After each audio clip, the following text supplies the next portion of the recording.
I am here with Corinne, and Corinne, it's so nice to have you here. Thank you, Erin Rose. So good to be here. I'm so excited for NAB this year. It's awesome. And Corinne, can you tell us a little bit about what you do and who you work with? Yeah, so I work for a company called Disguise, and we power LED stages around the world. We do a lot of work with broadcast and film and TV. So on the broadcast side, we're actually working with WWE right now, powering their new stage. We're also working with Sports Center, powering their stage in Bristol. So right now we're here showcasing all the different stories we're doing. We have 24 speaker sessions across the 4 days. Are you serious? Yeah, 24? And I'm managing all of them. So come find me if you want to know where we're at. Wow. And I think one thing that you mentioned that I thought was very cool is I was asking Corinne if she had a booth here, and she said no, but... We do not have a booth. We have 7 booths that we're powering. So instead of doing our own Disguise booth this year, what we're doing is we're partnering with companies like Row, B&H, KinoFlow, and we're using our technology on their set. And something that's really cool is that I've seen a lot of partnerships come together for NAB and trade shows in general, and it's really awesome to see how these companies are now making a system, right? So it's like you go to different stages, and it's not just a company that's representing it, it's usually 8 or 9 companies that are all working together to make the camera work, the tracking, the LED volume, and then you have all these great speakers coming together to talk. So it's really a great collaboration that's happening here on the show floor. Yeah, that's so great.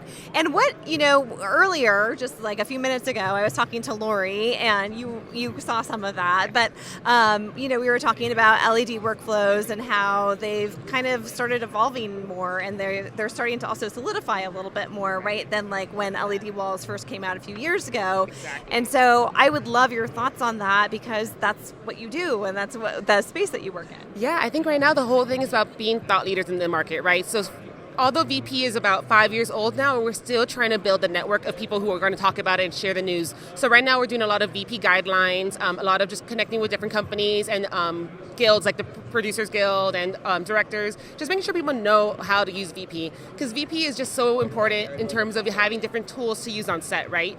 We're not here to replace any workflows. We're here to give you additional tools to use in your set.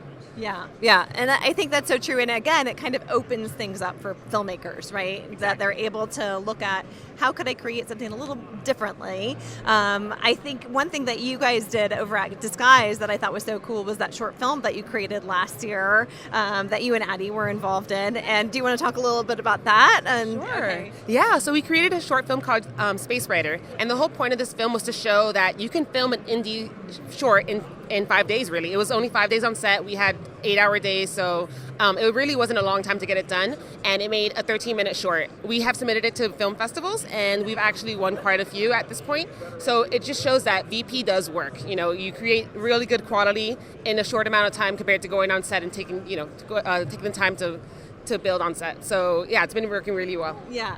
And what was do you have, can you speak to just like what the pre-production looked like for creating that film too? Because I think, again, we're talking about how does that workflow that was normally in post now going into pre, Right, exactly. So we're seeing a big shift from post to pre, just like Erin Rose said. So right now what we're doing is we're making the environments beforehand. So it takes a lot of time with the director figuring out like what they want, what their vision is, their creative process, and then using the VFX team instead of after the show, but before it. So then making all the assets usually takes, months to maybe sometimes even years, depending on the project.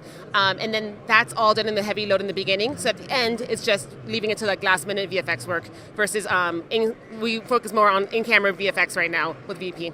That's so cool. Well, thank you so much, Corinne. Thank you for coming to talk with us and talking about virtual production. I mean, I think it's still a hot topic, and I think especially with AI and Gen AI, we're really looking at that as how is that going to evolve and how is that going to help filmmakers. So I'm so happy to have you here. Thank you so much. I really appreciate it. And have a great NAB, everybody. Great. Thank you so much. And Ryan, I'm tossing back to you.